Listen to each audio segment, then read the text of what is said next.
tonight we focus on the deepening crisis of India's political opposition, particularly the main opposition party, the Congress, which has had two back-to-back setbacks in quick succession.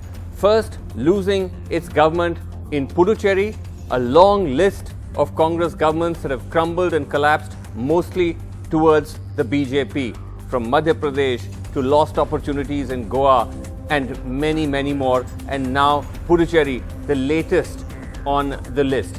Shortly after that, the Congress virtually collapsing in the Gujarat local elections, in the municipal elections, where the BJP not only established its dominance in that state, but also heralded the entry of other players, other political players seeking to fill the vacuum left by the Congress, like the Aam Aadmi Party, like Asaduddin Owaisi's MIM.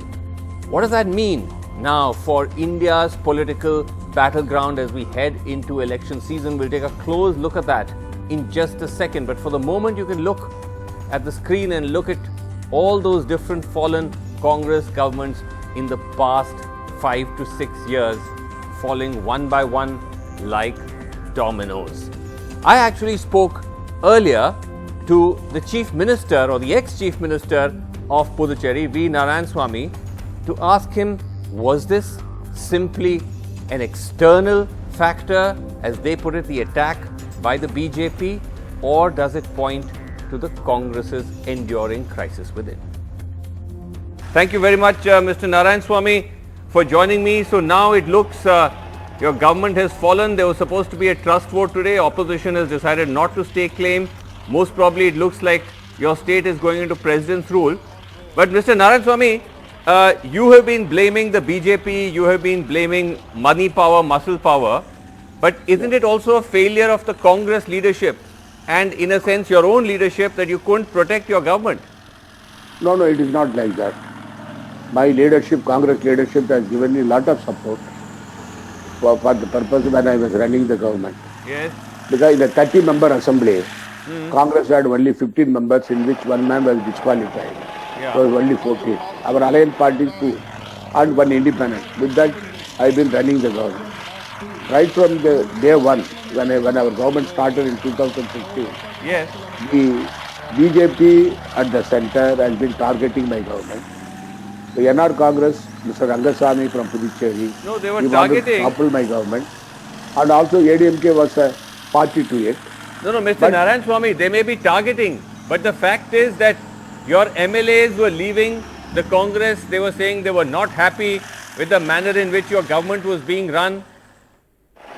No. I would like to tell you, the people, MLAs were leaving when?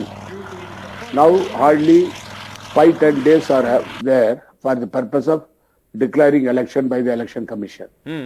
I ran the government with limited numbers, fighting a battle against the government, the central government, which has been blocking all my schemes and projects, not giving the grant which is legally due to us, and also the Lieutenant Governor, Dr. Kiran Bedi, who has been interfering in the day-to-day administration. No, that's a different fact. The opposition party, I'm asking on the MLAs. Why did the MLAs leave?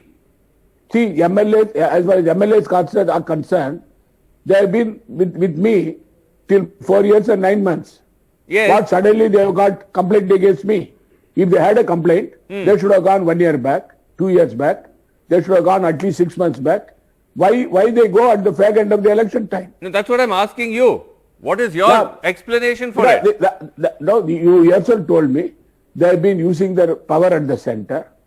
They have been threatening the ministers. They have been threatening the MLAs who have got income tax case. A minister who had a real estate business, he was threatened. One minister who wanted because his schemes have been stopped by Dr. Kiran Bedi, Yanam minister. Yeah. And they promised him that I will clear everything. When income tax case MLA, they said we will close your case. No, but is there any proof, Mr. Narayanaswamy? Do you have proof that they were threatening your MLAs and ministers or putting cases against them? I have proof with me. I can prove it.